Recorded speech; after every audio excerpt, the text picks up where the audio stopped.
Hello बच्चों, कैसे हैं आप सभी। आई होप आप लोग अच्छे होंगे और अच्छे भी होने चाहिए। आज हम इस सीरीज़ में स्टार्ट करने जा रहे हैं क्लास 12 के भाग 1, यानी जिसमें 3 किताबें हैं। जिसमें पहले भाग में हम पार्ट 1 के ईंटें, मनके और अस्थियां, हड़प्पा सभ्यता, ये पहला चैप्टर है आप लोगों का, वो ये स्टार्ट करने जा रहे हैं, जो कि आप स्क्रीन पर देख रहे हैं। चलिए तो शुरू करते बिना किसी देरी के। मुहरे और सिलखड़ी नामक पत्थर से बनाया जाता था। मुहरे से जानवरों को, चित्रों को बनाया गया। यानी यहाँ ये कह रहा है कि मुहरों, बट मुहरों को अभी तक पढ़ा नहीं गया। कुछ ऐसा आकृतिक होंगे, कुछ ऐसे आकृति छपाए जाते हैं जिसको अभी तक पढ़ा नहीं जा सकता। आगे हम इसके बारे में विस्तार रूप से चर्चा करेंगे। खुदाई में मिले वस्तुओं, मृदभांड यानी मिट्टी के बर्तन कहा जाता था मृदभानों, आभूषण और औजार। मतलब कि खुदा में बहुत सारे ऐसे वस्तुओं मिले जिसमें आभूषण भी थे, औजार भी थे, मृदभान मिट्टी के बर्तन भी थे। सिंधु घाटी सभ्यता को ही हड़प्पा संस्कृति के नाम से जाना जाता है। यानी सिंधु घाटी को ही हड़प्पा संस्कृति के नाम से जाना जाता है, क्योंकि सिंधु घाटी जो सिंधु नदी के किनारे मिलता था, इसको हड़प्पा सभ्यता। पहले ऐसा माना जाता था कि मेसोपोटामिया की सभ्यता, मिस्र की सभ्यता, चीन की सभ्यता वर्ल्ड के प्राचीन यानी सबसे प्राचीनतम यानी सबसे पुरानी सभ्यता में से एक है। लेकिन 1920 के दशक हड़प्पा सभ्यता की खोज हुई। हालांकि 1920 में ही खोज हुई थी। जॉन मर्सन के नेतृत्व में, जॉन मार्शल थे, शायद आप मतलब कि एक नेता कह लीजिए या फिर मतलब कि डायरेक्टर कह लीजिए। दयाराम साहनी हड़प्पा सभ्यता की खोज 1921 में की थी। ये अपडेट आप ध्यान रखिए, बहुत एनसीईआरटी में दिया हुआ है। रखादास बनर्जी मोहनजोदड़ो 1922 में खोज की थी। हालांकि इसके पीछे काफ़ी कहानी बताए गए हैं, जो कि ये कहानी मैं बताता हूँ। इसमें मैंने भी, जब मैं हालांकि 12th पास आउट हो गया हूँ 2019 में ही, तो मैंने इसमें काफ़ी जब इसका विस्तार से पढ़ा, क्योंकि आपको पता है कि हड़प्पा सभ्यता जो है ना, छठी क्लास से लेकर के, मतलब कि हालांकि मैं अभी पीजी कर रहा हूँ, ये पीछा नहीं छोड़ने वाला है ना, हम इसकी पीछा छोड़ने वाला, अब मैं भी नहीं इसका पीछा छोड़ूंगा। इसमें मतलब कि काफ़ी ज़्यादा मतलब कि इसमें डीपली बताया गया कि 6th क्लास में 1 पेज में होते थे, 7th में आप जैसे जैसे धीरे आगे बढ़ते रहोगे, आपको इसके हड़प्पा सभ्यता के बारे में ज़्यादा जानकारी मिलती रहेंगी। तो ऐसा कोई कहानी बताया गया है कि दयाराम साहनी ने 1921 में ही की थी। इससे पहले लगभग 100 साल पहले 1821 की बात है। ये 1821 के लगभग मान के चलिए कि बात है। एक पंजाब में उस टाइम रेलवे का विकास हो रहा था पंजाब में। हालांकि पहले उस टाइम, हालांकि 1947 में ही भारत आज़ाद हुआ था, तो उस टाइम से पहले हम 1821 की बात कर रहे हैं। तो उस टाइम मतलब कि पंजाब में रेलवे का विस्तार हो रहा था, तो काफ़ी जगह के लिए लकड़ियों की ज़रूरत पड़ती थी। उसमें देखा जाता था पत्थर भी होते थे, उसमें मतलब कि बहुत सारी चीज़ें होती थी। तो दरअसल क्या हुआ कि वहाँ के जो स्थानीय लोग हैं, या तो फिर वही काम कर रहे थे जो नागरिक लोग हैं, तो जो काम कर रहे होंगे तो उनको एक ईंट मिली। अच्छा, वो ईंट मिली, ध्यान से सुनिएगा मेरी बातों को। जब उसको जो ईंट मिली, उन्होंने उसको गौर नहीं किया। उन्होंने सोचा अरे जाने दो, ईंट मिलती रहेंगी। तब जब उनको पता नहीं किसी कारणवश और खुदाई की होंगी, क्या नहीं की होंगी पता नहीं, बट उन्हें और ज़्यादा ईंटें मिलने लगी। तो ऐसा माना जाता है, ऐसा उन्होंने, हालांकि एक बुक में ऐसा लिखा गया है कि वो ईंट से ना, जो वहाँ के जो जमींदार लोग थे, किसान लोग थे, और मतलब वहाँ स्थानीय लोग जितने भी निवासी, तो वो अपने ईंट घरों लेके चले गए। इन्होंने ज़्यादा ध्यान नहीं दिया। तभी 1921 में दयाराम साहनी और अखालदास बनर्जी ने मोहनजोदड़ो 1921 में हड़प्पा सभ्यता की खोज की। 1921 में दयाराम साहनी ने हड़प्पा नामक स्थल की खुदाई की करवाई और हड़प्पा मुहरे की खोज ली। 1922 में रखालदास बनर्जी ने मोहनजोदड़ो नामक स्थल की उत्पन्न किया और सेम वैसे ही मुहरे मिली। बट ये अनुमान लगाया जा सकता है कि दोनों एक संस्कृति के भाग हैं। 1934 में भारतीय पुरातत्व सर्वेक्षण डायरेक्टर जनरल सर मार्शल के, सर मत लगाना क्योंकि इनकी इतनी औकात नहीं कि हम इन्हें सर बोलें, क्योंकि सर के लायक थे ही नहीं। ने पूरे वर्ल्ड में घोषणा कर दी कि ये सभ्यताएं थी।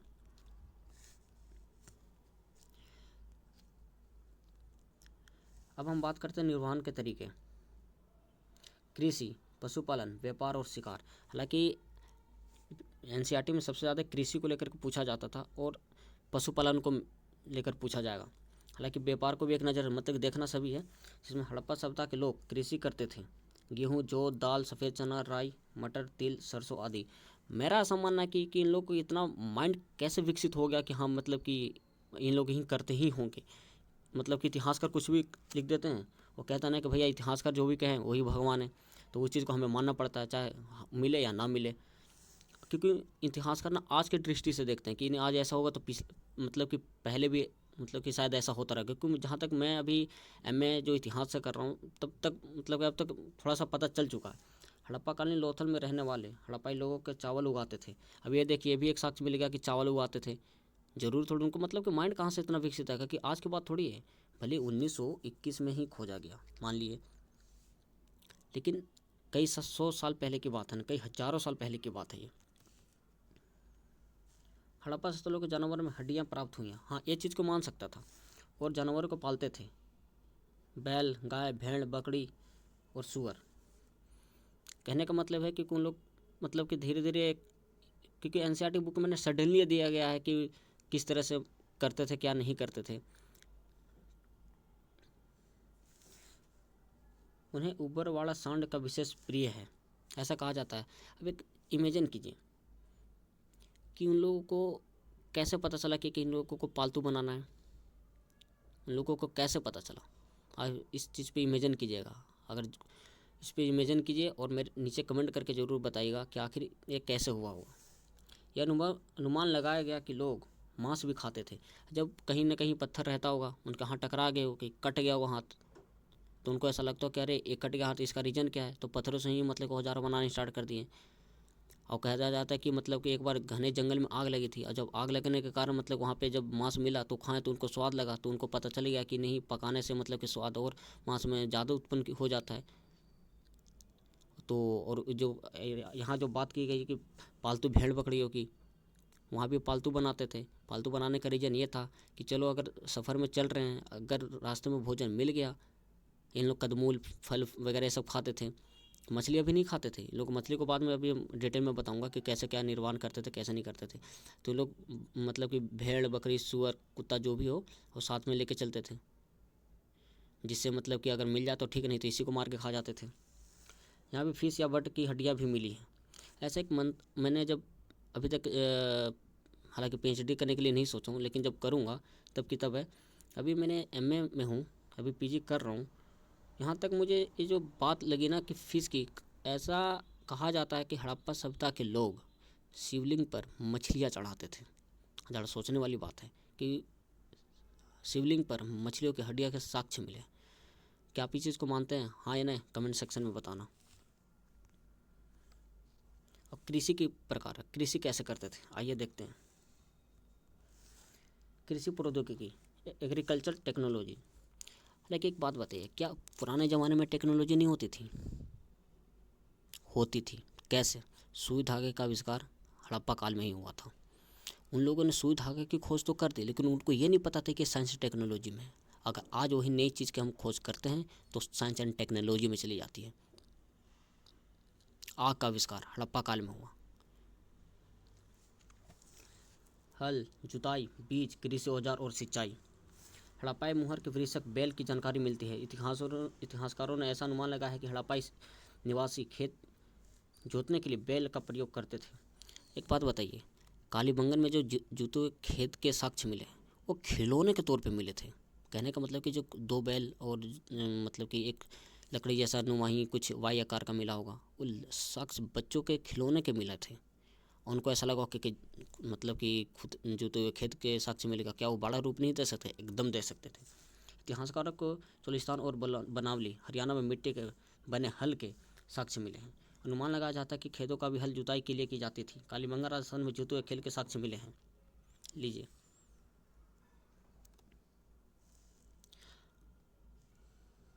अनुमान लगाया जा गया है कि एक के साथ साथ दो अलग अलग फसल उगाई जाती थी। ये बात मैं इस चीज़ को एक्सेप्ट करता हूँ कि हाँ एक साल में दो फसलें तो उगाई जा सकती है। लेकिन जब मतलब कि आप 1857 के जब क्रांति पढ़ेंगे उसके बाद की जो कहानी पढ़ेंगे मजदूरों और मतलब कि किसानों की, तो एक साल में ना 3-3 फसलें उगाने पे जोर दिया जाता था, क्योंकि उनको सिंचाई के लिए भरपूर पानी मिलता था, सिंचाई के लिए सब कुछ साधन मिलते थे। तो एक की जगह दो की जगह 3-3 फसल एक साल के अंदर उगाता। आज के भी चाइना में देखा जाए तो एक साल में 3-3 फसल उगाते हैं। लोग लकड़ी की हाथों के बनाए गए पत्थर के फलकों का प्रयोग करके कटाई करते थे। सबसे पहले कपास पैदा करने का मध्य श्रेय सिंधु एरिया को ही जाता है, यानी सिंधु क्षेत्र को जाता है। जो यूनानी लोग इसे कपास को सिंडन कहते थे, जो सिंधु शब्द का हुआ। खेतों में सिंचाई के लिए जरूरत होती थी, इन्हें ही नदी नहर के पानी लिया जाता था। अफगानिस्तान में सोतगई नहर से सबूत मिले हैं। क्या सच्चाई कितनी सच्चाई नहीं है मुझे नहीं पता। आपको कौन सा मतलब कि इतिहासकार बनना है, आपको जो लिखा है वही लिख देना बस।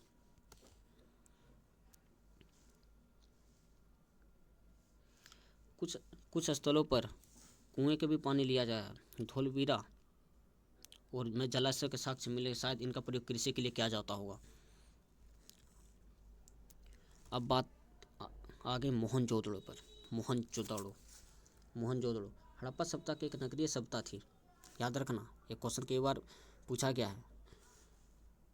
इस सभ्यता का सबसे अनूठा पहलू शहरी केंद्र विकास था, लेकिन सबसे अधिक प्रसिद्ध पुरास्थल मोहनजोदड़ो था। हड़प्पा संस्कृति के दो महत्वपूर्ण केंद्र थे, एक हड़प्पा और एक मोहनजोदड़ो। पुरास्थल, जिस स्थल पर पुराने औजार, बर्तन, मिट्टी के बर्तन यानी इमारतें अवशेष मिले हैं, इन निर्माण के केवल के अपने लिए ही करते थे, बाद में इसको छोड़ दे के कहीं और चले गए होंगे। कहने का मतलब कि जब मतलब कि मर जाते होंगे तो मतलब कि ऐसा कहा जाता है कि मतलब कि मैंने भी जब पहली बार जब 12th पढ़ा तो मुझे भी ऐसा कभी कभी कन्फ्यूजन लगता था कि यार जब इंसान मरता था तो उनको दफन कर देते तो चलो वो तो शुरू से परंपरा ही है, आयु चलती आ गई। लेकिन बकरियों को भी दफनाया जाता था क्योंकि मतलब कि मानव के बगल में कंकाल मिले हैं जानवरों के, बकरियों के, भेड़ के कंकाल मिले हैं। और उसके साथ साथ आभूषण को भी दफना देते थे। शायद मृत्यु मतलब कि पुनः जीवन में विश्वास रखते होंगे कि शायद मतलब कि उनको कहते हैं कि मतलब कि अगले जन्म में जब जन्म लेते इनको काम आता होगा, यही सोच करके रखे होंगे। बाद में ज़मीन के अंदर हो गए और अवशेष मिले। यहाँ एक नियोजित शहरी केंद्र था। एक नियोजित शहरी केंद्र, दो बस्तियां भागों में थी।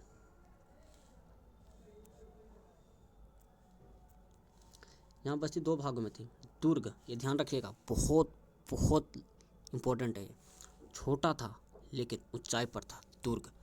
निचला शहर बड़ा था लेकिन निचाई यानी नीचे था। फिर से बता दे रहा हूँ, दुर्ग था और छोटा था लेकिन ऊंचे पर था। निचला शहर बड़ा था लेकिन नीचे था। दुर्ग छोटा और ऊंचाई पर। मैं ये नोट्स ना मतलब कि बुक को काफ़ी बार पढ़ा हूँ, 1-2 बार बुक को पढ़ने के बाद नोट्स बनाया हूँ काफ़ी जगह। मैं गारंटी के साथ कह रहा हूँ कि आप मेरे से ज़्यादा परसेंट ले आओगे, क्योंकि इसमें मैंने ऐसे मतलब कि खुद के भी फैक्ट्स डाले हैं कि इसमें आपको लगे कि गलत है तो मुझे नीचे कमेंट करके बताना। दूर के चारों तरफ दीवार था। दीवार के निचले शहर के अलग अलग करती थी। माल गोदाम का निचला हिस्सा ईंटों से बना था। माल गोदाम का ऊपरी हिस्सा शायद लकड़ी का बना हो जो पहले नष्ट हो गया हो। विशाल स्नानागार, यह आंगन में बना एक आयताकार जलाशय था जो चारों तरफ से गलियारा था। अंदर जाने के लिए सीढ़ियाँ थी। जलाशय का पानी वाले द्वार बाहर से जाता था, यानी बाहर किया जाता होगा। निचला शहर, इसके आवासीय भवन थे, ज़्यादा बड़ा होगा। इसे भी दीवारें चारों तरफ घेरे थे। यहाँ की कई आंगने ऊंचाई चबूतरे पर बनाए गए थे। क्या है क्या नहीं हम तो देखने गए, क्योंकि इस सब को सिर्फ एक ही चीज़ ने देखा है, वो है समय। ना हमने देखा ना आपने देखा, जो लिखा वही हम पढ़ते हैं।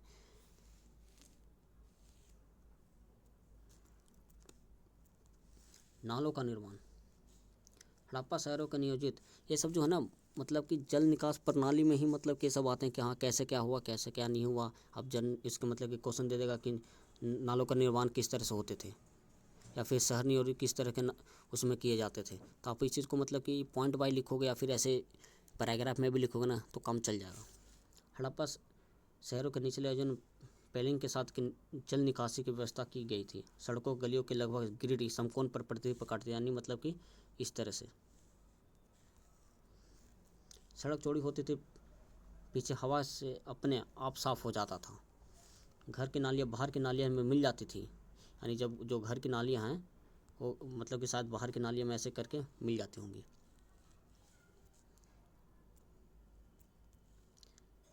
गलियों गलियों के बगल में मकान घरों के नालियों के बाहर की नालियों में मिला और बड़े नालों में मिल जाती होंगी, जैसा कि अब मैंने अभी आपको बताया। गृह स्थापन या यहाँ के आवास के एक आंगन और इसके चारों ओर कमरे बने हैं। आंगन खाना बनाने के लिए, कटाई का मतलब कि कोई सूत वूत बुनने के लिए, कटाई करने के लिए काम आते थे। हालांकि हड़प्पा लोग यहाँ तक कहाँ पहुँच जाएंगे, कुछ भी मतलब कि इतिहासकार लिख देते हैं, हम उस चीज़ पे विश्वास कर लेते हैं। बट अब क्या करें, यहाँ प्राइवेसी का भी ध्यान रखा जाता था। उस ज़माने में भी कोई प्राइवेसी नाम की चीज़ थी। महत्व देने का एकांत थे। घरों की खिड़कियाँ नहीं होती थी, घरों में खिड़कियाँ नहीं होती थी। मुख्य द्वार कोई घर नहीं, अंदर नहीं होता, आंगन में नहीं देख सकता था। घर नष्ट करना घर जिसमें कई ईंटों से बनी थी। कुछ घरों के छत ऊपर से जाने के लिए सीढ़ियाँ होती थी। कई घरों को कुएं मिले, लगभग 700 कुएं।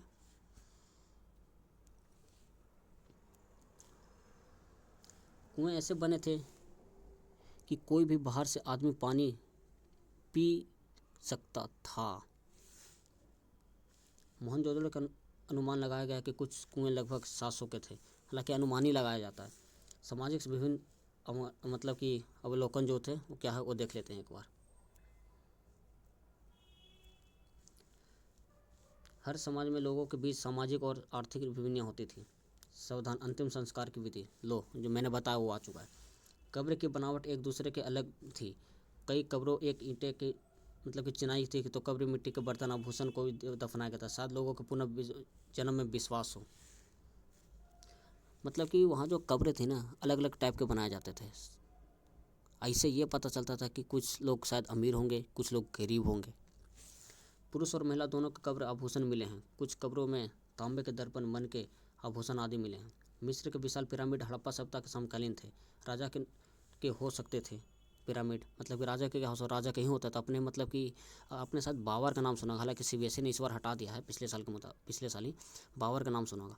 बाबर जब 1526 में भारत आया था, तो मतलब कि भारत आया था, पानीपत के 1526 में ही युद्ध हुआ, और भले भले आपको भी पता है। तो उस टाइम उसकी मृत्यु आगरा में हो गई थी। उस टाइम उसकी मृत्यु आगरा में हुई थी 1530 में।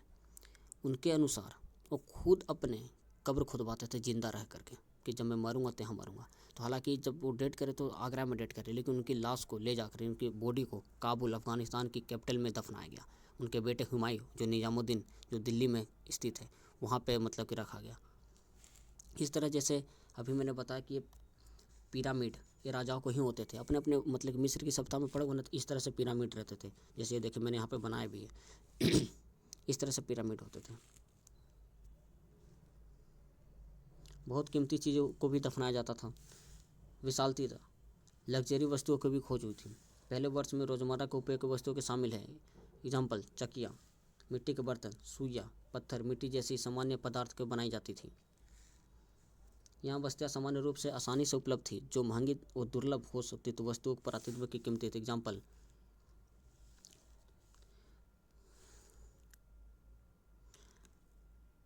के पत्र कहीं असल कीमतें, क्योंकि इन्हें बनाना कठिन था इसलिए इसे कीमतें नाम दे गए होंगे। किसी रेत, रंग, पिरामिड पदार्थ मिस्र के मतलब कि मिश्रण के से पकान होता था, यानी फाइनेंस का पत्र इस तरह से होता था शायद। ऐसे लोगों को दुर्लभ पदार्थ बनी वस्तुओं को मोहनजोदड़ो और हड़प्पा जैसी वस्तुओं के ही मिलने की छोटी वस्तुएं बहुत कम मिलती हैं।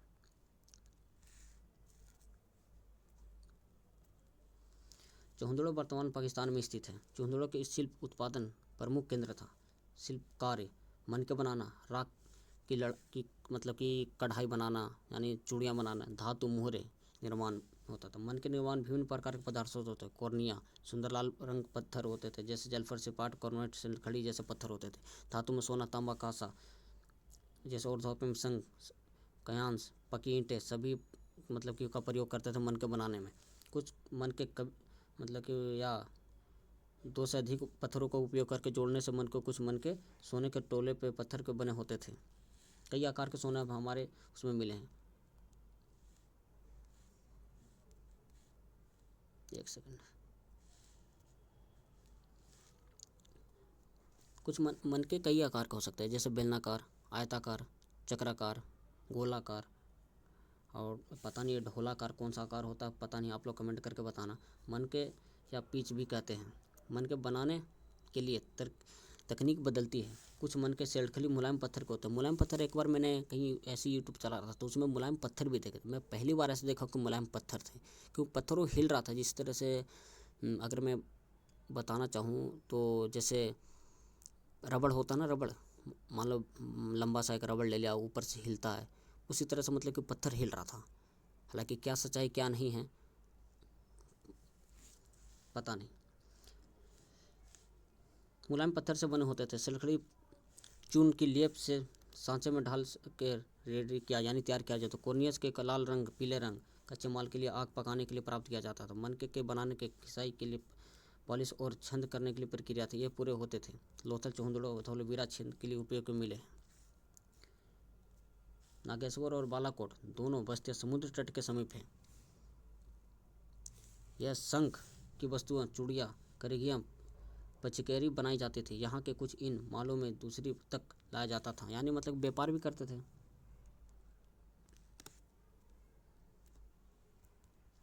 उत्पादन के केंद्र की पहचान कैसे की, इसके बारे में भी जान लेते हैं।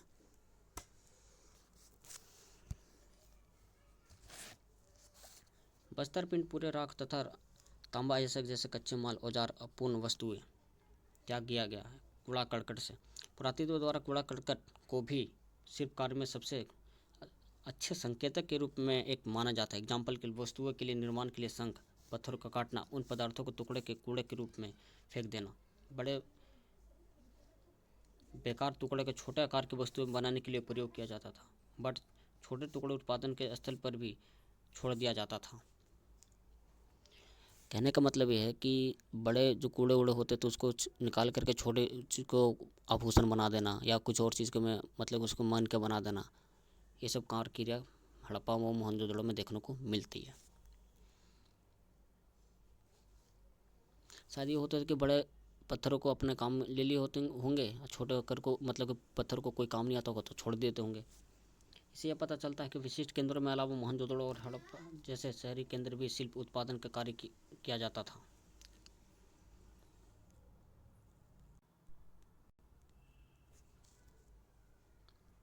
माल प्राप्त करने की संबंधी नीतियाँ। शिल्प उत्पादन के लिए अनेक प्रकार के कच्चे माल का प्रयोग किया जाता था।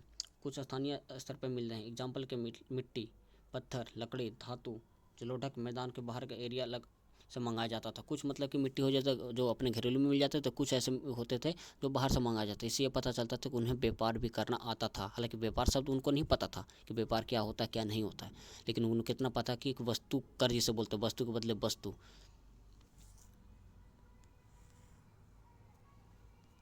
बैलगाड़िया की मिट्टी से बने खिलौने के प्रतिरूप पाए गए हैं।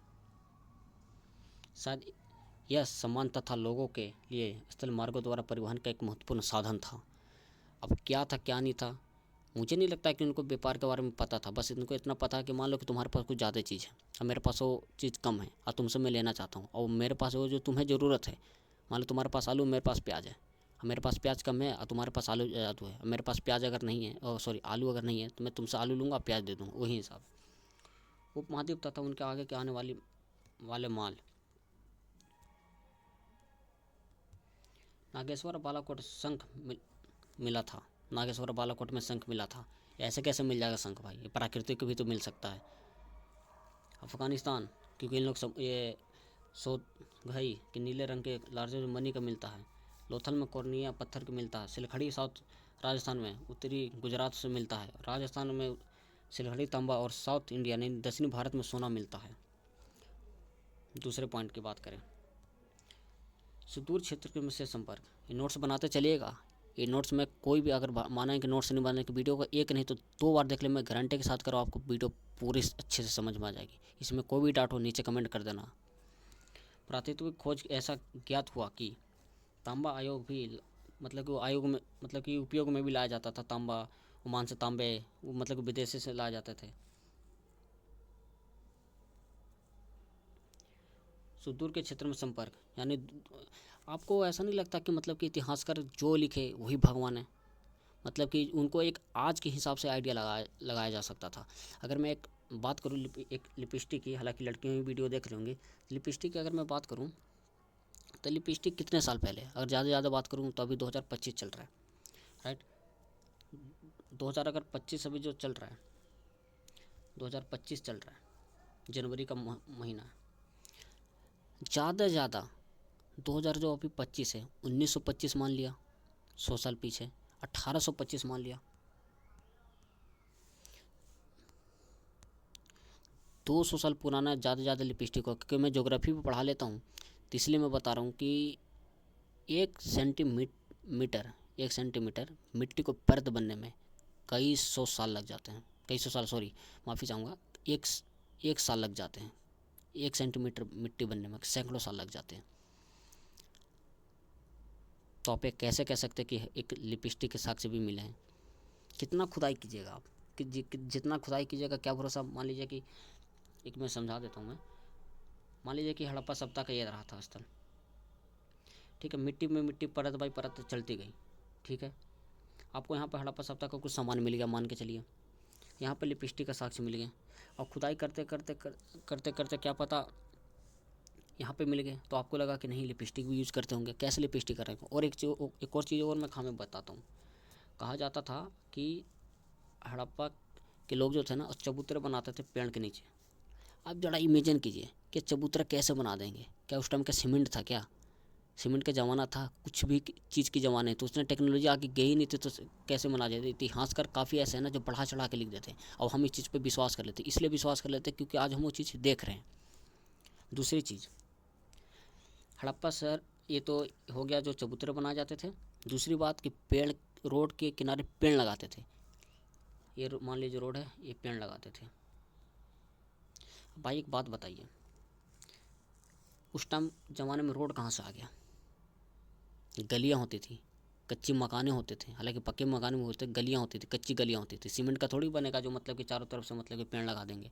इतिहासकार कुछ भी लिखते हैं, हम कुछ भी समझ लेते, इसलिए जो इतिहासकार ने लिखा है वो भी आपको लिखना, मैंने भी लिखा, नंबर मुझे मिला, आपको भी मिलेगा, इसलिए डरना नहीं है। वो दरअसल क्या था कि पीडीएफ सही से बन नहीं पाया था। अब आते हैं मोहरे, लिपि और बाट, यानी पत्थर। मोहरे और मुद्राकन, अधिकांश मोहरे लघु लेखों के साथ साथ भैंस, गाय, बकरी, हाथी और आकृति के मतलब कि छपाई होती है। एक बात बताइए, गुफा में पहले के ज़माने में ना लोग चित्र बनाते थे। आप लोग कमेंट करके बताना कि चित्र क्यों बनाते थे। जहाँ तक मेरी वो बताऊँ तो चित्र इसलिए बनाते थे कि शायद वो अपनी पीढ़ी को कुछ मतलब कि सिग्नल मतलब कि कुछ बताना चाहते हों, या फिर ऐसा भी हो सकता है कि आपने भी काफ़ी बार देखा होगा एक ही चित्र बार बार बनाते थे, तो शायद उनको मतलब कि प्रैक्टिस कर रहे हूँ। मैं भी आज की दृष्टि से ही देख रहा हूँ, क्या भरोसा उनको कुछ और संदेह हो। आज तक इस चीज़ को पढ़ा नहीं गया कि आखिर 2 बार 3 बार एक ही चित्र को क्यों बनाते थे।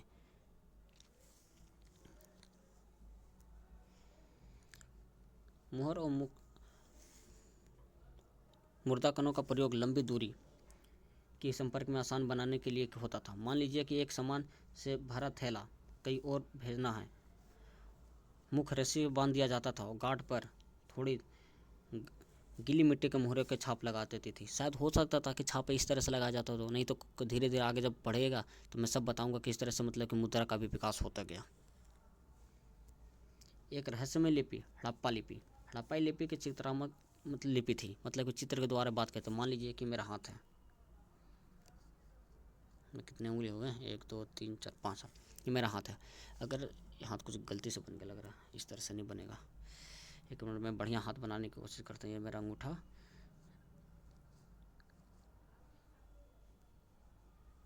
ये मान लीजिए मेरा हाथ। अगर मैं हाथ आपको और ऐसे दिखाऊं तो आपको लगेगा कि मेरे को मारने के लिए सर बोल रहे हैं। तो इसी तरह शायद मतलब कि हड़प्पा सभ्यता के लोग मतलब देख करके सीखते होंगे। हड़प्पा लिपि चित्रात्मक लिपि थी। लिपि की संख्या लगभग 375 से 400 के बीच मतलब कि बताई गई। फिर बकवास कर रहे हैं, आप भी लिख देना। दाएं से बाएं लिपि लिखी जाती थी। रहस्यमय लिपि के आज भी पढ़ा नहीं गया था। बाट के चित्र नामक पत्थर के बनाए जाते थे। छोटे बाटों का प्रयोग आभूषण और मन के तोलने के लिए किए जाते थे। तराजू, मतलब कि उस टाइम भी मतलब कि नाप तोल का सिलसिला चालू हो चुका था।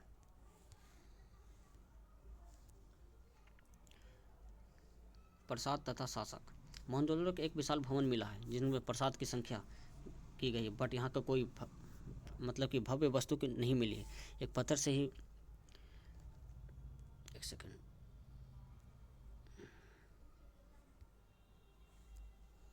पत्थर की मूर्ति को पुरोहित और राजा का नाम दे दिया गया था। एक पत्थर की मूर्ति मिली थी, उन्हें उनको लगा कि यही हमारे पुरोहित, यही हमारे राजा। आज के ज़माने में भी लोग पुरोहित यानी राजा कहते हैं।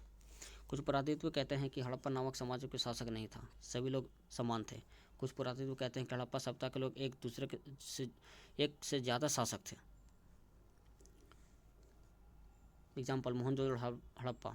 अब सभी अलग अलग राजा था। कुछ इतिहासकार तर्क देते हैं कि एक ही राजा थे, क्योंकि हड़प्पा सभ्यता के सब एक समान स्थलों के एक जैसी है। एग्जाम्पल, ईंट, पुरातत्व, मिलान।